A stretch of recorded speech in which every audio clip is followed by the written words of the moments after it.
자, 우리 지난 시간에 번역기를 들어가면서 번역기라는 것은 하나의 프로그램 언어로 작성되어 있는 프로그램을 입력을 하여 가장 중요한 것은 그와 동등한 의미를 갖는 다른 프로그램 언어로 된 프로그램을 출력하는 일종의 프로그램을 우리는 번역기라고 얘기를 했고요. 그래서 번역기에는 반드시 소스 프로그램이 있어야 되고 목적 프로그램이 있어야 된다라고 설명을 했고요. 대표적인 번역기에는 어셈블러, 컴파일러, 프리프로세서, 인터프리터가 있다는 설명을 했고, 그중에 지난 시간에 어셈블러에 대한 설명을 했어요. 그래서 어셈블러라는 것은 어셈블리어로 작성되어 있는 프로그램을 그에 대응하는 기계어로 번역하는 번역기였었고요. 그런데 이 어셈블리 코드는 기계마다 다 다르기 때문에 제가 우리 책에서는 이렇게 정의를 한다라고 하고서 시작을 했습니다. 자, 이런 어셈블러는 대부분 이제 어셈블러를 어떻게 구현할 것이냐 하는 것인데 구현하는 방법은 굉장히 많습니다. 그래서 우리가 보통 많이 설명하는 것은 이게 to pass라고 되어 있는데 이 to 대신에 n pass라는 말을 많이 쓰고 있고요. 그래서 몇 단계로 어셈블러를 구성할 것이냐라는 것이 가장 관건이고요. 그 중에 가장 많이 사용하는 것은 n이 2일 때인 투패스 어셈블러로 구성하는 것을 가장 많이 사용합니다.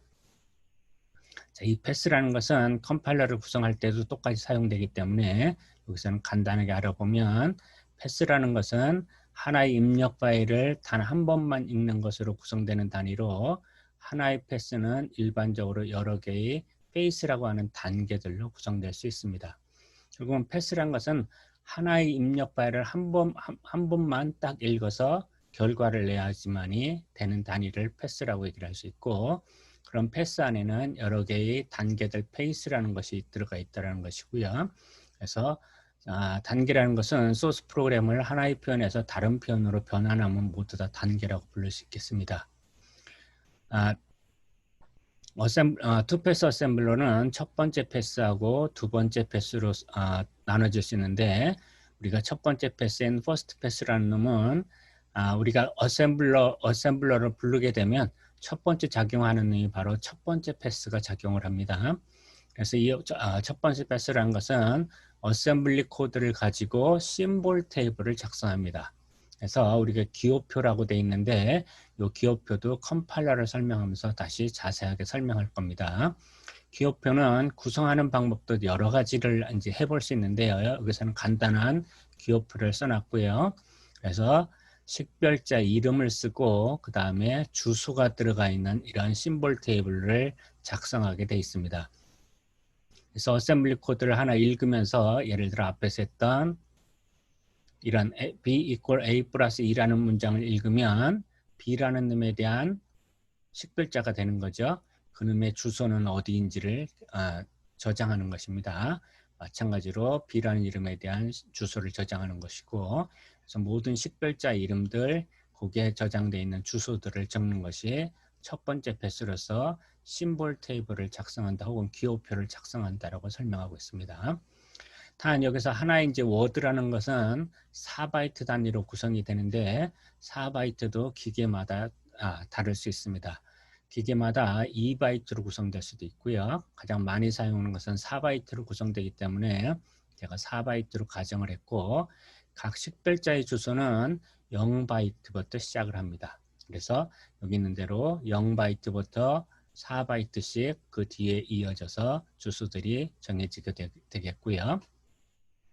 그래서 첫 번째 패스에서 이런 심볼 테이블을 만들면 이 심볼 테이블을 참조해서 두 번째 패스에서는 결국은 기계어로 번역을 해야지만이 됩니다. 그래서 연산 코드를 기계어로 표현하는 비트들의 시퀀스로 표시하는 것이 두 번째 패스고요. 결국은 기계어니까 0과 1로 된 시퀀스가 되겠죠. 그걸로 표현되어 있는 명령어가 바로 두 번째 패스에서 하는 일입니다. 그래서 지금 여기 있는 대로 무슨 뜻인지 모르지만 0001, 01, 00, 00000000 해서 이런 비트들의 시퀀스로 표현이 되어 있습니다.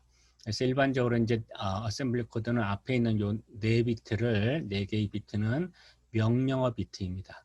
그래서 명령어 비트가 이제 어떻게 이름이 심볼이 어떻게 되어 있느냐를 우리가 알아야 되는데, 지금 여기에 있는 명령어들은 0001을 로드 명령어로 했고요. 앞에 지난 시간에 했던 로드, 애드, 스토어 명령어가 있었죠. 그것처럼 로드 명령어를 0001로 표시를 했고 0010은 스토어를 표시했고요. 0011은 애드를 나타낸 것입니다.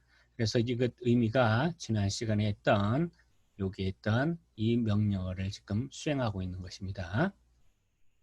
그래서 이것들을 비트들의 시퀀스를 표시하면 이렇게 표시가 되고요. 그래서 첫 번째 줄은 결국은 로드 명령어를 실행하고 있고 표시하고 있고, 두 번째는 add 명령어를, 세 번째는 store 명령어를 표현하고 있습니다. 다음에 있는 이 표시는 두 자리 비트들은 레지스터를 표시하고 있습니다. 그래서 여기서 01은 레지스터 1번을 의미하고 있다는 뜻입니다. 그래서 그 다음 또 두 개의 비트는 일반적으로 태그를 표시하고 있고요. 태그 중에 00은 다음 8비트가 메모리 주소를 가리키는 일반적인 주소 방식이라는 걸 나타내주고 있고, 16은 8비트가 피연산자인 직접 번지 지정 방식일 때 사용될 수 있습니다. 그 다음에 여기에 아스테리스크를 붙였는데, 아스테리스크는 각각의 피연산자가 재배치가 하는 기계에 의해서 재배치 비트임을 알려주는 표시가 되겠습니다. 자세한 내용은 몰라도 이게 어셈블러라는 놈은 첫 번째 패스에서 기호표 심볼 테이블을 작성하고 그걸 참조로 해서 두 번째 패스에서는 비트들의 시퀀스로 표시가 되는데, 앞에서 했던 명령어처럼 처음에 로드나 스토어나 애드 같은 명령어를 쓰고, 두 번째는 레지스터를 표시하고, 세 번째는 태그를 표시하고, 네 번째는 실제 가지고 있는 그 메모리 주소를 설명하고 있는 것입니다. 자, 다음에 이제 프리프로세서가 있는데요. 우리가 이제 전처리기라고 배우셨고, 여러분들이 C 언어를 작성할 때 이미 프리프로세서를 배우셨습니다. 자, 이 프리프로세서는 앞에서 했던 것처럼 정의가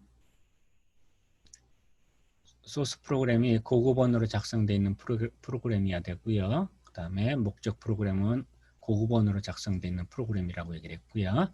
그래서 우리가 예를 들어 C 언어를 코볼 언어로 바꾸려고 하면 바로 이런 C를 코볼로 바꾸는 프리프로세서가 필요하다는 설명을 했고, C 언어에서의 C 프로세서는 앞에 소스 프로그램도 C고 뒤에 목적 프로그램도 C인데 확장된 C로 출력이 된다는 것만 다릅니다. 그래서 이런 기능을 갖는 프리프로세서는 프로그램 언어에 유용한 기능들을 추가하여 언어를 확장시켜주는 역할을 하는 것으로, 원시 언어와 목적 언어가 모두 고급 언어인 번역기를 우리는 프리프로세서라고 불렀고요. 좀 전에 설명한 것처럼 코볼 프로그램은 있는데 코볼 컴파일러가 없을 때 C 컴파일러가 있다면 실행해 볼 수 있다는 것이고, 그래서 이때 코볼 언어를 C 언어로 변환하고 싶을 때 우리는 코볼 to C 프리프로세서를 사용할 수 있다는 뜻이 되겠습니다. 그래서 그 프리프로세서를 사용해서 C 언어로 변환이 되면 C 컴파일러에서 C 언어를 수행시키면 되겠습니다. 이런 C 프리프로세서의 세 가지 기능을 보면 다음과 같이 첫 번째로 파일 포함 기능입니다. 여러분들이 프로그램 C 언어에서 include 문장을 사용하셨을 것입니다. 그래서 파일 포함하는 거죠. include standard.io.head라는 문장이 주어지면 이 의미는 우리가 어떻게 계속 했었냐면, 바로 standard.io에 해당되는 함수를 불러와 달라는 뜻이었었죠. 그래서 이것을 정확하게 해석하면, 그러니까 사용자가 이렇게 썼다는 뜻은 요 자리에 include standard.io.head라는 요 자리에 요 표현을 없애고 standard.io.head에 해당하는 함수를 그대로 여기다 카피해 달라는 뜻입니다. 결국은 사용자는 이렇게 간단하게 쓰지만 실제 프로그램은 이미 만들어져 있는 함수를 여기다가 사용하겠다는 뜻입니다. 만약에 이런 함수가 존재하지 않는다라고 하면 결국은 이 프로그램을 작성하는 사람이 이 함수를 다 만들어서 똑같은 함수를 만들어서 여기다가 썼어야지만이 되는 것이죠. 그런데 함수가 있으니까 나는 바로 include 문장을 사용해서 함수로 대체하겠다는 뜻이 되겠습니다. 그래서 지금 저는 사용자는 이렇게 쓰지만 그럼 누가 여기에 해당되는 함수를 이렇게 여기다 이 자리에다가 카피할 것이냐? 바로 프리프로세서라는 놈이 하는 작업입니다. 프리프로세서가요. 다음 두 번째로 매크로 기능 여러분들도 다 사용해 보셨을 겁니다. 그래서 우리가 sharp define max 45라고 쓰면 우리는 정의하는데 max라는 값은 45라고 표현하는 거죠. 그래서 이 프로그램 안에서 사용된 max라고 되어 있는 이름들은 다 45를 나타낸다는 뜻입니다. 그러면 이렇게 정의를 하면 프로그램 안에는 다 이름은 max로 되어 있을 텐데 그 max가 아니라 실질적으로 사용될 때는 45가 사용돼야 되는 거죠. 그래서 실제 프로그램 안에 있는 max 대신에 값들을 모두 다 45로 바꿔줘야 됩니다. 이 작업도 누가 하느냐? 바로 프리프로세서가 작업을 하는 것입니다. 세 번째는 조건부 컴파일을 할 수 있습니다. 그래서 이것은 조건에 따라 소스 프로그램의 일부분을 선택적으로 삽입 혹은 삭제하는 기능입니다. 여기 간단하게 프로그램이 나와 있는데 if 시스템이 윈도우라고 하면 include standard out.header라고 되어 있고요. else if 그렇지 않다면 시스템이 유닉스라고 하면 include unix.header라는 것이고 그렇지 않다면 include 등등 헤더를 넣어달라는 것이 바로 이와 같은 문장이 되겠습니다. 그래서 OS가 윈도우냐 유닉스냐 그렇지 않느냐에 따라서 결국은 문장들이 다 달라지는 거죠. 그래서 이것은 선택적으로 내용들을 써달라는 것이 바로 조건부 컴파일이 되겠습니다. 이런 세 가지 기능을 모두 다 수행하는 기능을 가진 놈이 바로 우리는 C 프로세서라고 얘기를 할 수 있겠습니다.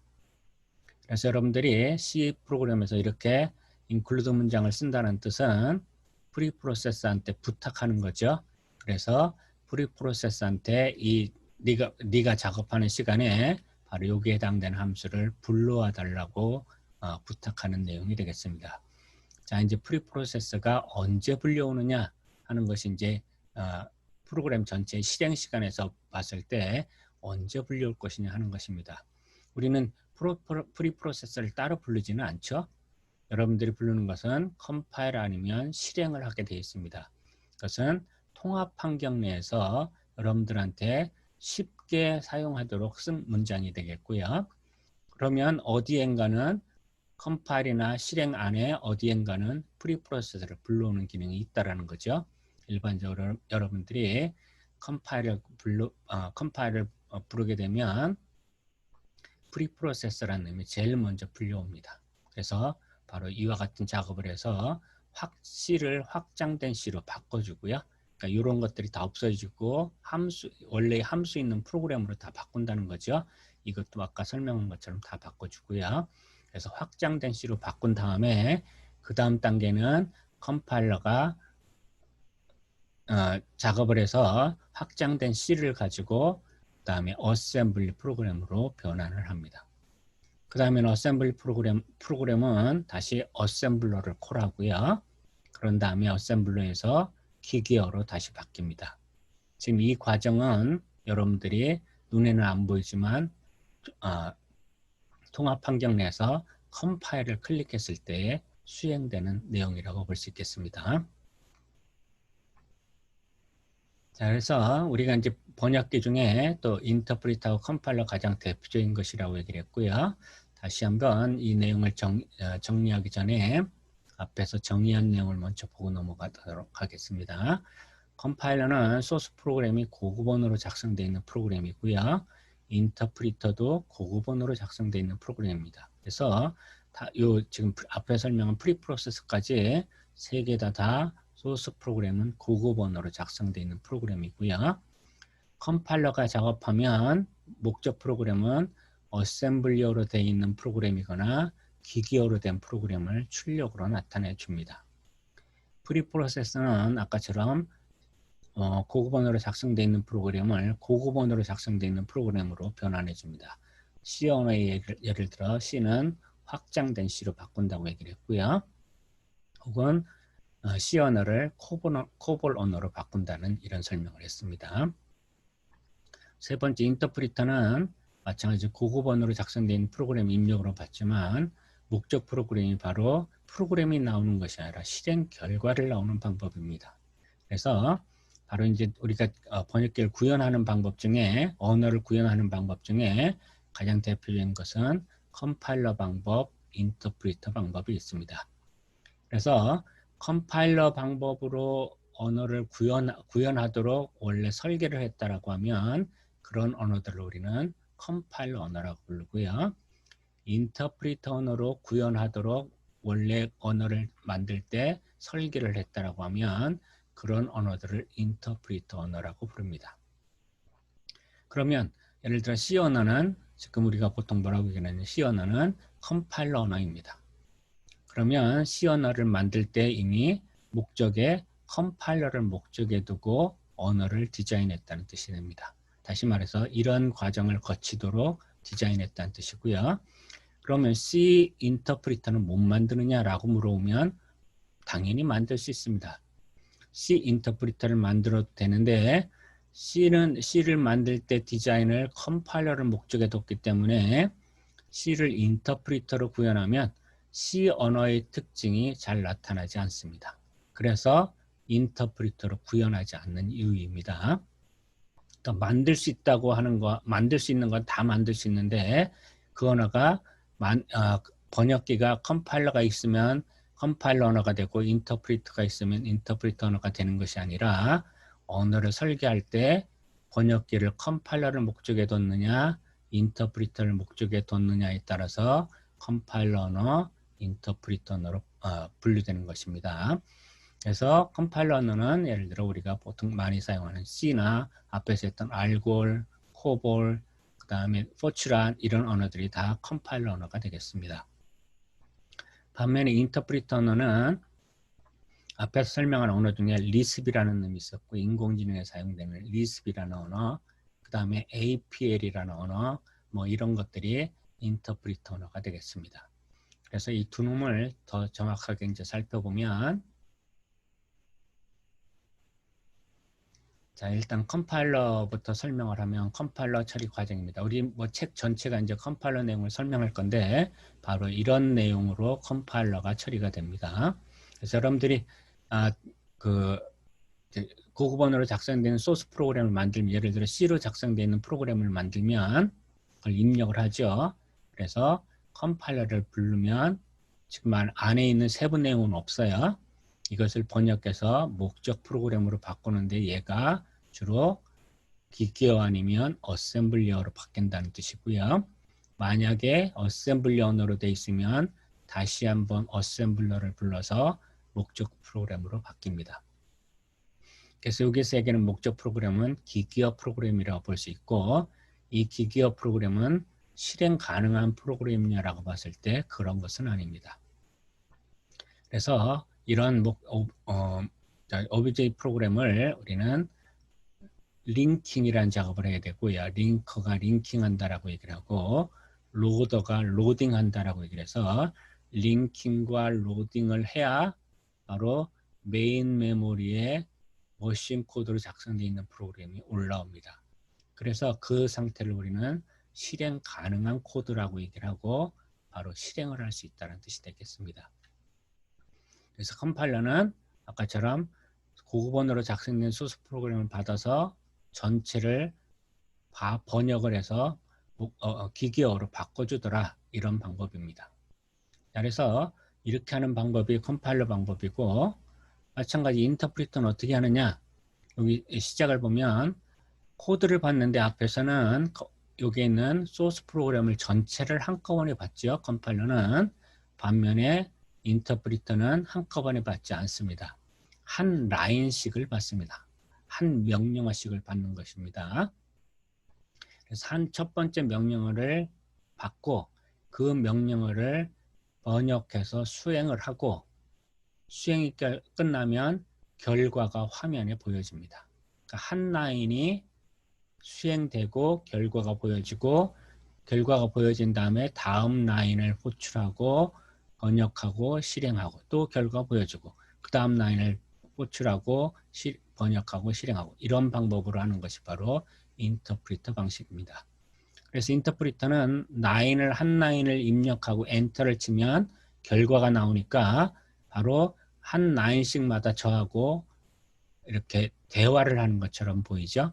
그래서 그런 인터프리터 언어를 우리는 대화형 언어라고도 얘기를 합니다.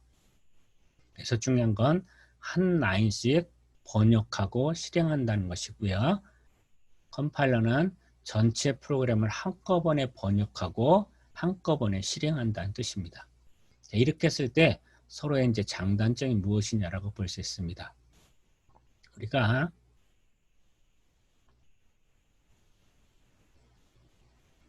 이렇게 했을 때 우리가 이제 명령어를 가지고 이제 설명해 볼 수 있는데요. 일반적으로 많이 설명하는 방법은 반복문입니다.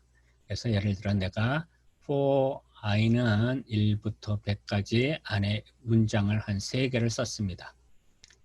i는 1부터 100까지 문장 안에 있는 3개를 쓰면 우리는 이 문장을 어떻게 설명하느냐.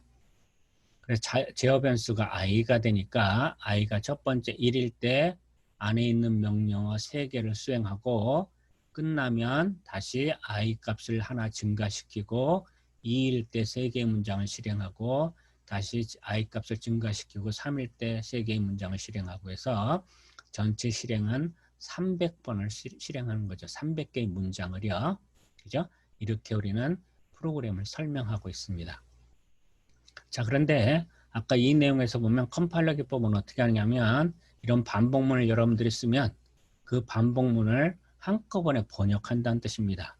자, 실행은 지금 300번을 했는데요. 그러면 번역을 300번을 할까요? 라고 이제 물어보는 것입니다. 그런데 번역은 300번을 하지 않습니다. 번역은 왜냐하면 명령어가 다 똑같은 명령어죠. 뭐만 틀리냐면 첨자만이 틀립니다. 첨자는 명령어에 속하지 않습니다. 그래서 명령어가 똑같은 명령어를 하는 거니까 아까 얘기했던 대로 3개의 문장을 한 번만 번역해 놓으면 얘들을 반복해서 계속 사용할 수 있습니다. 그래서 컴파일러 기법에서는 번역은 3개 문장만 했고요. 실행은 300번을 한 내용이 되겠습니다. 반면에 이것을 인터프리트에서 한다라고 하면 어떻게 하느냐? 아까처럼 똑같은 얘기로 제어 변수 1일 때 첫 번째 문장을 배치를 한 다음에 번역을 합니다. 한 번 번역을 했고요. 실행을 합니다. 한 번 실행을 하고요. 끝나고 나면 다음 명령을 배치합니다. 그 얘기가 두 번째 명령어가 되겠죠. 번역하고 실행하고요. 그 다음에 끝나면 세 번째 명령어죠. 그래서 처음에 i가 1일 때 3개의 문장을 다 실행을 합니다. 뭐 여기까지는 다 똑같은 내용입니다. 자, 이번 이제 문제는 네 번째부터입니다. 다시 말해서 i가 2일 때입니다.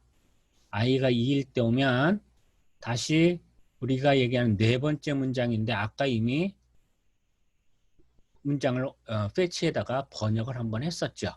그런데 이 번역한 걸 남겨놓으면 좋을 텐데 인터프리터는 남겨놓지 않고 그 메모리를 재사용을 합니다. 그래서 컴파일러보다 메모리를 세이브 시킬 수 있는 방법입니다. 그래서 그 메모리 자리에다가 첫 번째 명령어를 번역한 자리에 두 번째 명령어를 다시 저장하고 세 번째 명령어도 저장하고요.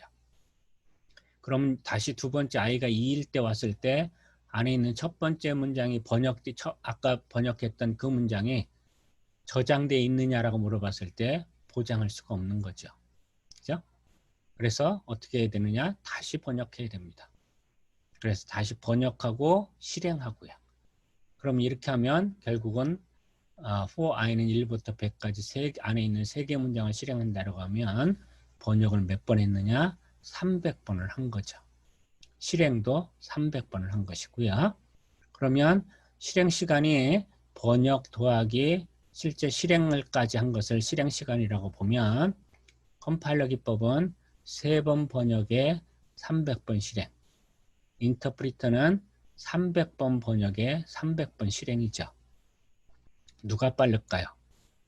당연히 컴파일러 기법이 빠른 거죠. 그래서 컴파일러 기법의 특징 뭐냐? 실행 시간이 빠르다라는 특징을 가지고 있습니다. 그 이유는 번역하는 시간을 절약할 수 있습니다. 그런데 아까 얘기했던 대로 첫 번째는 단점이 뭐냐라고 물어보면 전체 번역되어 있는 이것들을 다 저장을 해야 되니까 그만큼의 메모리가 필요합니다. 반면에 인터프리터는 한 문장을 저장할 수 있는 크기만 있으면 되는 거죠. 그 자리를 계속 사용할 수 있으니까. 그러면 아까 얘기했던 대로 300개의 문장 중에 가장 메모리를 많이 차지 않은 하나의 문장 크기만 있으면 인터프리터는 실행이 가능하다는 뜻이 되겠습니다. 그래서 컴파일러의 단점, 메모리를 많이 사용한다는 단점, 혹은 메모리를 낭비한다는 단점이고요. 인터프리터의 장점, 메모리를 세이브할 수 있다는 장점이 되겠습니다. 그래서 뭐 기본적으로 이런 거죠. 내가 가지고 있는 시스템이 메모리가 작아요. 라고 하면 컴파일러를 구현을 할까, 인터프리터를 구현을 할까라고 했을 때 당연히 인터프리터를 구현하는 것이 맞다라는 뜻이 되겠고요. 대신에 메모리를 큰 메모리를 가지고 있다라고 하면 굳이 인터프리터로 구현할 이유가 없는 거죠. 컴파일러로 구현하면 실행 시간이 빨라질 것입니다.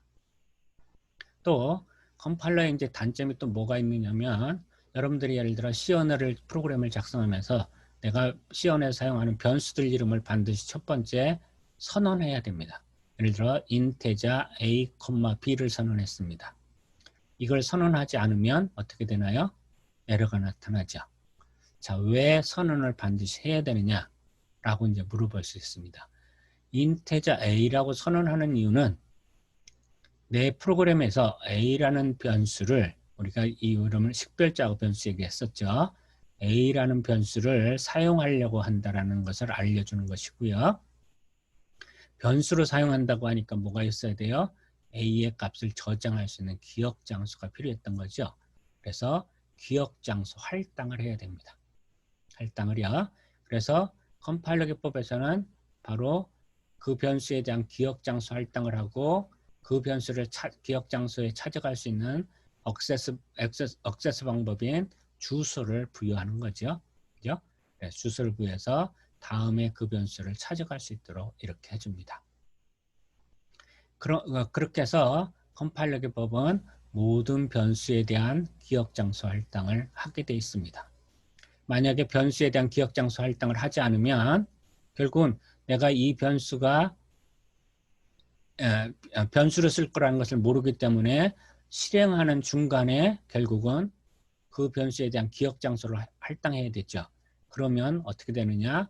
실행 시간이 늦어지기 때문에 그렇습니다.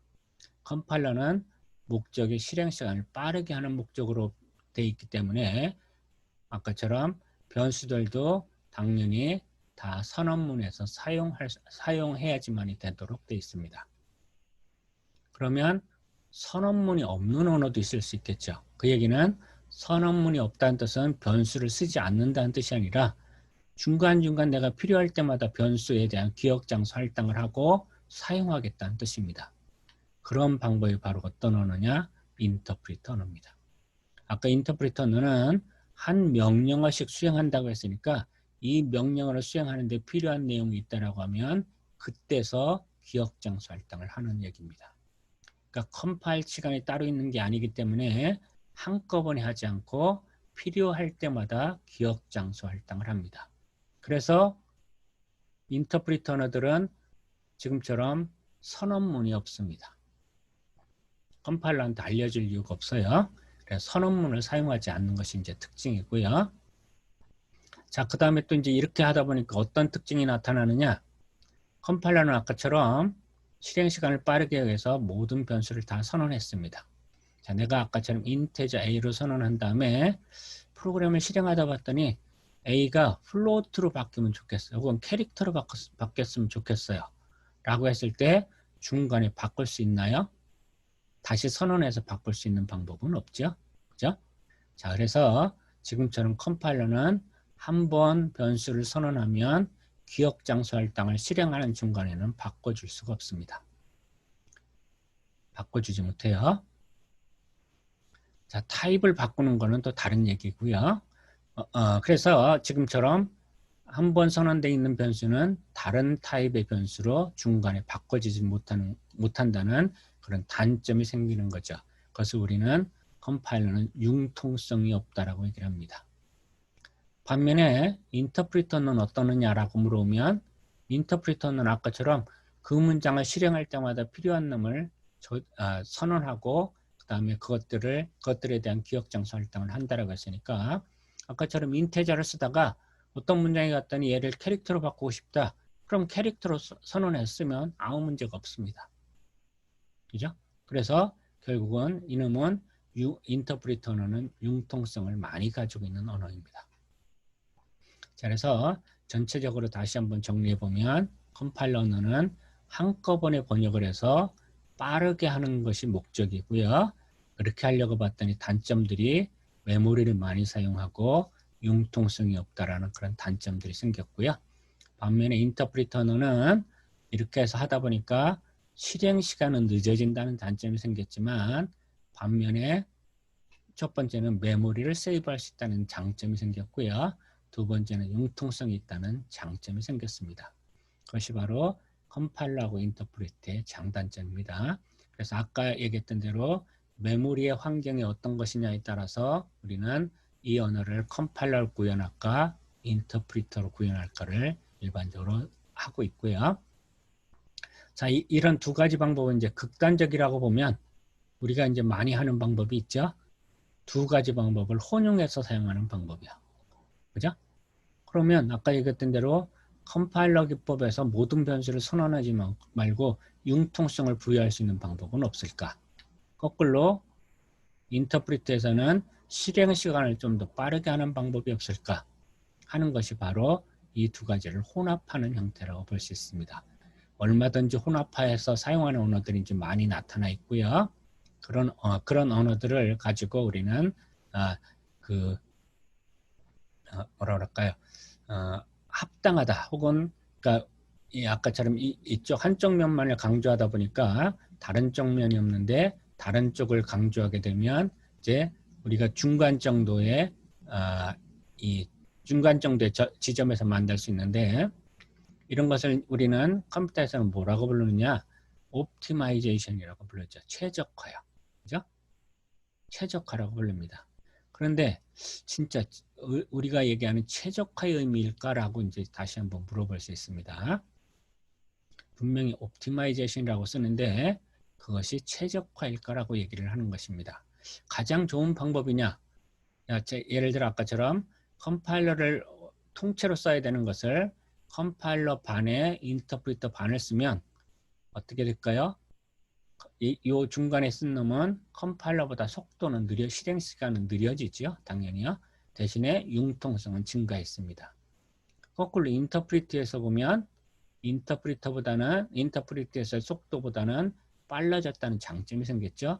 반면에 메모리를 더 써야 되고요. 그죠? 융통성도 줄어들었습니다. 그래서 중간 지점으로 한다라고 해서 모두 다 장점이 나타나는 것은 지금 아니죠. 그런데 많은 사람들이 지금처럼 이렇게 50대 50을 쓰고 나서 뭐라고 설명을 하냐면 컴파일러보다 융통성이 좋아졌고 실행시간 얘기하지 않습니다.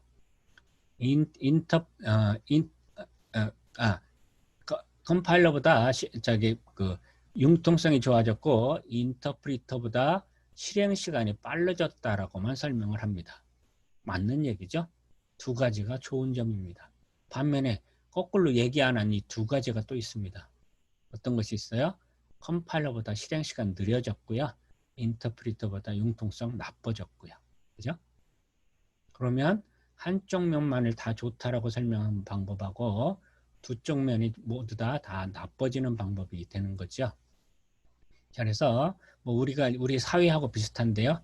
만약에 흑백이 논리로 설명하면 그 중간을 선택해 놓으면 양쪽을 위해서 다 좋을 거라고 생각하지만 그러고 주장을 하지만 그 이면에는 뭐가 생긴다고요?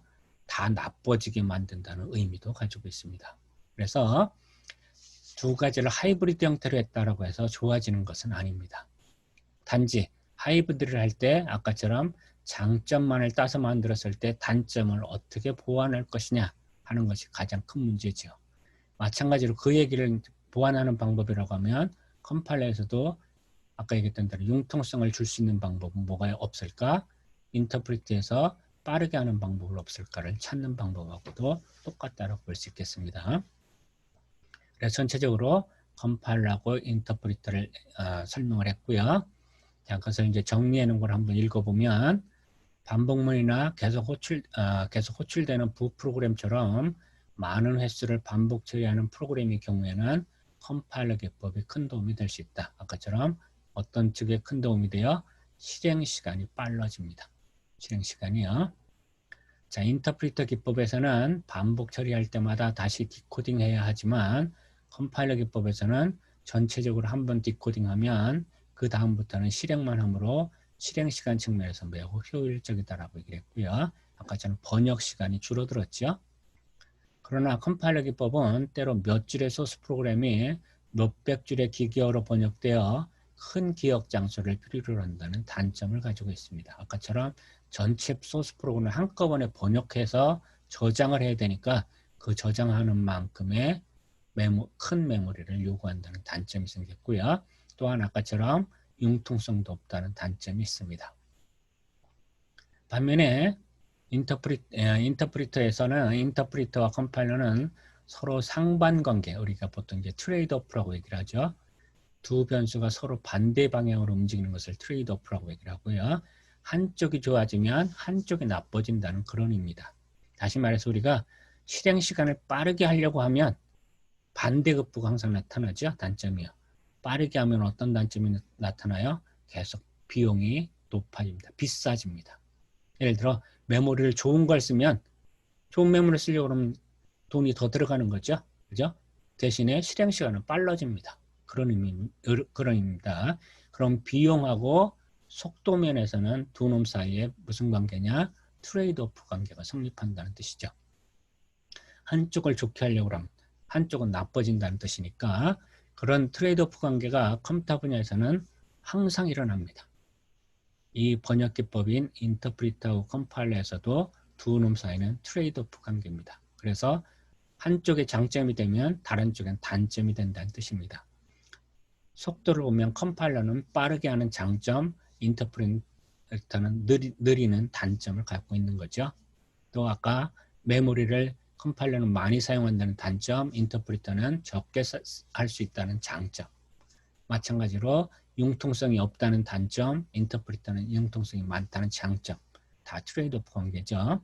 그래서 일반적으로 컴퓨터에서는 모두 다 좋아지는 그런 방법은 없다라고 설명을 하고 모두 다 트레이드오프 관계가 성립이 됩니다. 자, 그래서 아까처럼 이런 트레이드오프 관계가 성립이 되니까 이제 문제가 뭐가 되느냐? 중간 지점을 놨을 때 트레이드오프 관계에서 아까 제가 옵티마이제이션이라는 말을 썼습니다. 가장 좋다라는 뜻인데요. 컴파일러, 그다음에 제가 컴파일러 반, 인터프리터 반, 혹은 인터프리터 이렇게 놨을 때 이 중간에 있는 놈이 최적화라고 얘기를 했습니다. 그러면 컴파일러 기법은 최적화가 아니냐? 최적화입니다. 인터프리터 최적화입니다. 아까처럼 그럼 다 최적화 좋다는 가장 좋다라는 뜻이 세 개가 다 있는 것이냐? 아니죠. 그죠? 세 개가 모두 다 좋을 때 우리는 그것이 가장 좋다라고 설명하지 않습니다. 셋 중에 가장 좋은 놈을 가장 좋다라고 쓰는 거죠. 그런데 지금 설명을 보면 컴파일러도 가장 좋고 두 개를 합한 것도 가장 좋고 인터프리터도 가장 좋다라고 얘기하는 옵티마이제이션이라는 말을 썼습니다. 그래서 컴퓨터 분야에서는 옵티마이제이션이라는 뜻은 가장 좋다는 뜻은 아닙니다. 가장 좋은 것이 아니라 아까처럼 항상 뭐가 생겨요? 트레이드오프 관계가 생기기 때문에 어떤 사람한테는 좋다는 뜻입니다. 그러니까 합의를 했다는 뜻입니다. 옵티마이제이션이라는 것은 합의를 했다고요. 예를 들어 컴파일러를 옵티마이제이션 했다는 뜻은 컴파일러가 가장 좋다는 뜻은 컴파일러를 원하는 사람이 있는 거죠. 어떤 사람이에요? 실행 시간을 빠르게 하기를 원하는 사람들한테는 컴파일러 기법이 가장 좋은 기법입니다. 그 사람들한테는 가장 좋은 방법이고요. 대신에 실행 시간을 빠르게를 원하지 않고 아까처럼 나는 돈이 없어서 메모리를 작게 써야 돼 라는 사람들한테는 컴파일러 기법은 옵티마이제이션 방법이 아니죠. 그죠? 그래서 어떤 사람들한테는 가장 좋다는 뜻입니다. 그것이 우리는 합의점이라고 얘기를 하는 것이고요. 그러니까 국민의 100%가 있을 때 100%가 모두 다 찬성하느냐 그런 것은 없다라는 거죠. 그죠?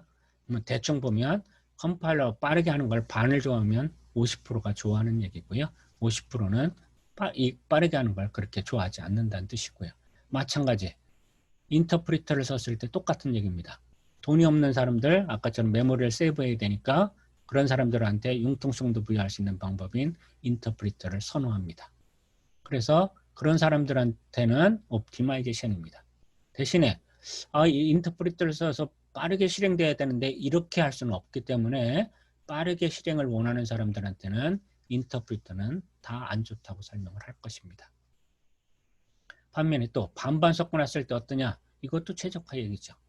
어떤 사람은 아까처럼 컴파일러 실행 시간보다는 실행 시간은 좀 늦더라도 융통성 있는 놈을 더 원하는 사람이 있고요. 인터프리터보다는 융통성은 줄어들지만 속도가 빨라지는 그런 방법을 원할 수도 있습니다. 당연히 그런 사람한테는 최적화 얘기죠. 그럼 50대 50만 최적화일까요? 아니죠. 60대 40, 40대 60, 80대 20, 30대 70, 70대 30 다 최적화입니다. 어떻게 만들어도 다 최적화라고 쓸 수 있는 얘기입니다. 그 얘기는 어떻게 만들어도 그걸 좋아하는 사람은 있다는 뜻입니다. 맞죠? 네? 그래서 방법은 굉장히 많지만 많이 할 수도 있지만 다 좋은 방법은 아니라는 뜻이고요. 그러면 이제 우리가 이제 판단해야 될 것은 얼마만큼 많은 사람들이 좋아하느냐라고 볼 수 있는 거죠. 그죠? 아까처럼 퍼센테이지가 전체 100%로 봤을 때 50대 50 좋아하는 사람 50, 나빠하는 사람 50이라고 하면 그냥 뭐 그런 방법입니다. 근데 컴파일러를 좋아하는 사람이 80이고 싫어하는 사람이 20이더라. 그러면 구현 방법에서는 컴파일러가 대표적인 방법이라고 얘기할 수 있는 거죠. 거꾸로 인터프리터로 가면 좋아하는 사람이 20%, 그다음에 싫어하는 사람이 80%가 된다는 뜻이 되는 거잖아요. 그렇죠? 그래서 대표적인 번역기가 누구냐, 구현하는데 번역기가 누구냐라고 물어보면 우리는 다 컴파일러라고 부릅니다. 그 얘기는 지금 대부분의 프로그램을 사용하는 사람들은 실행 시간을 빠르게 하는 목적에 뒀다는 뜻으로 해석해 볼 수 있습니다. 100%는 아닙니다. 아까처럼 다수의 인원들이 그렇게 한다는 뜻입니다. 자, 다시 일러서해서 일반적으로 컴파일러 기법은 인터프리터 기법보다 실행 속도가 대략 10배 정도 빠릅니다. 굉장히 빠르죠. 다음에 인터프리터의 경우 고급번호로 작성되어 있는 프로그램을 한 줄 단위로 번역과 실행을 하여 특히 반복문일 때 실행 시간이 많이 늘어나는 단점을 가지고 있고요. 반면에 한 줄 단위로 번역과 실행을 하여 매번 같은 기억 장소를 사용하므로 기억 장소를 줄일 수 있다는 장점을 가지고 있습니다. 다 설명한 거죠. 단지 그거 한번 좀 더 자세히 보면 아까 첫 번째 명령어를 패치하고요. 디코드하고요. 실행을 해야 되는데 지정되어 있는 피연산자들을 호출하고 그 다음에 연산으로 가서 거기에 해당되는 연산을 실행을 합니다. 덧셈이면 덧셈 연산을 실행하는 거고요. 곱셈이면 곱셈 연산을 실행하는 것이고요. 한 곳에 모든 연산을 다 실행하는 것은 아닙니다. 그래서 원시 연산들이 다 다르게 있고요. 그래서 피연산자들을 그 원시 연산에 보내서 실행을 하면 연산이 실행돼서 결과를 만들어내고 그러면 우리가 명령어 주소를 하나 증가하는데 이 다음 명령어 주소를 가리키는 명령어 주소를 하나를 더 증가시키고 그래서 거기에 가면 다음 명령어가 있는 거죠. 패치, 디코드 실행해서 똑같은 방법을 반복하고 있습니다. 자, 그래서 이제 우리가 컴파일러 언어와 컴파일러와 인터프리터를 일단 비교를 했고요. 아까처럼 설명할 때 뭘 가지고 해야 되냐면 반복문을 가지고 설명을 해야 두 가지 비교가 잘 설명이 됩니다. 두 가지의 특징, 속도하고 메모리 얘기를 하면 됩니다. 속도를 빠르게 하는 방법, 컴파일러 기법이고요. 단점은 융통성이 없다, 메모리를 많이 사용한다는 단점이었고요. 인터프리터는 속도는 느리다는 단점, 대신에 메모리를 세이브할 수 있는 장점, 융통성이 좋다는 장점을 가진 놈이 바로 인터프리터 기법이라고 얘기했고요. 여기 이제 컴파일러 언어와 인터프리터 언어가 나타납니다. 아까 얘기했던 대로 어떤 언어를 하나 만들 때 컴파일러나 인터프리터 두 개를 다 못 만드느냐, 다 구현 가능하다라고 얘기를 했고요. 단지 아까처럼 언어를 디자인하는 단계에서 내가 목적을 컴파일러를 뒀다라고 하면 실행 시간을 빠르게 하는 목적을 가진 거죠. 그렇게 디자인을 했는데 그런 환경을 인터프리터에서 구현하면 실행 시간이 빠른 효과에 설계된 빠른 효과가 나타나지 않기 때문에 컴파일러 언어로 설계되어 있는 놈을 인터프리터로 구현하지는 않습니다. 구현할 수는 있지만 그래서 일반적으로 컴파일러 언어들은 컴파일러로 구현을 하고 인터프리터는 인터프리터로 구현을 합니다. 그래서 컴파일러 언어 그러면 포츄란, 알골, 피에란, 바스칼, 코볼, C 같은 언어들이 다 컴파일러 언어라고 부르고 있고요. 인터프리터 언어들은 리스프, 스노볼, APL 같은 언어들이 인터프리터 언어라고 부릅니다. 인터프리터 언어는 아까 얘기했던 대로 대화용 언어라고도 설명하고 있고요. 그래서 우리가 언어를 구현하는 방법 중에 대표적인 것 컴파일러하고 인터프리터를 비교 설명했고요. 자, 이제 기타 번역기들이 있습니다. 첫 번째는 크로스 컴파일러가 있습니다. 여기도 컴파일러라는 말이 붙었는데요. 크로스라는 말이 붙었습니다. 자, 이것은 한번 내용을 읽어보면 원시 프로그램을 컴파일러가 수행되고 있는 컴퓨터의 기계어로 번역하는 것이 아니라 다른 컴퓨터의 기계어로 번역하는 것이라고 합니다. 무슨 뜻일까요? 아까 컴파일러 기법 다시 볼까요? 이렇게 하는 얘기였었는데요. 자, 여기서 컴파일러를 번역하면 여기에 목적 프로그램이 기계어가 나타났습니다. 그런데 기계어는 다 기계마다 다릅니다. 자, 저번에도 얘기했지만 여러분들이 이제까지 사용해봤던 PC1, PC2 이것들이 기계어는 다 같습니다. PC라는 거하고 예를 들어 슈퍼컴을 제가 지난 시간도 예를 들었었죠. PC라는 기계하고 슈퍼컴은 전혀 다른 기계입니다. 그래서 기계어가 다릅니다. PC를 수행하기 위한 기계어, 슈퍼컴을 수행하기 위한 기계어가 서로 다릅니다. 이와 같이 지금처럼 서로 다른 기계어를 얘기를 하고 있습니다. 그럼 내가 이 컴파일러를 여러분들이 지금 쓰고 있는 PC에서 C 컴파일러를 사용해서 번역을 했습니다. 그러면 여기에 뭐가 나타나느냐? 기계어가 나타나죠. 자, 누구의 기계어가 나타날까요? 아까처럼 여러분들 쓰고 있는 PC의 기계어가 나타난다는 뜻입니다. PC의 기계어요. 만약에 이 C 컴파일러를 지금 슈퍼컴에서 사용하게 되면 이때는 또 마찬가지로 컴파일러를 하면 목적 프로그램이 나타나야 되고요. 이 목적 프로그램 기계어는 어떤 기계어냐? 슈퍼컴의 기계어가 되는 거죠. 아까 PC의 기계어하고는 전혀 다른 기계어가 나타납니다. 그래서 기계마다 다 기계어들이 다르다는 뜻이고요. 자, 그런데 지금처럼 PC에서 컴파일해서 지금처럼 PC에 대한 기계어를 만들어야 되는데 얘를 어디 들고 가서 다른 데 가서 실행을 하려고 합니다. 그런데 다른 데 가봤더니 PC가 없고요. 슈퍼컴만 있대요. 지금 우리 학교에서 하려고 봤더니 학교에는 PC만 있고요. 그러면 내가 그 소스 프로그램을 가져가도 마찬가지로 컴파일러에서 안 되니까 목적 프로그램을 가져간다고 하면 PC에 맞는 기계어니까 슈퍼컴에 갔을 때 실행이 당연히 안 되겠죠. 그죠? 그런 이제 문제점을 가지고 있습니다. 그래서 내가 이놈을 가져갈 때 어떻게 가져가느냐? 슈퍼컴의 기계어로 가져가고 싶다는 뜻입니다. 그러면 일반 컴파일러를 돌려서는 PC에서 슈퍼컴에 대한 기계어가 나타나지 않는다는 뜻이고요.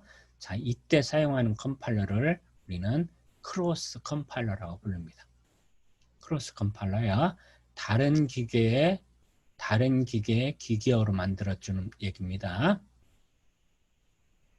자, 그래서 이 뜻이 그런 뜻입니다. 다시 한번 읽어볼게요. 이제 원시 프로그램을 컴파일러가 수행되고 있는 컴퓨터의 기기어로 번역되는 것이 아니라 지금 쓰고 있는 컴퓨터의 기기어로 번역하는 것이 아니라 다른 컴퓨터의 기기어로 번역하는 내용입니다.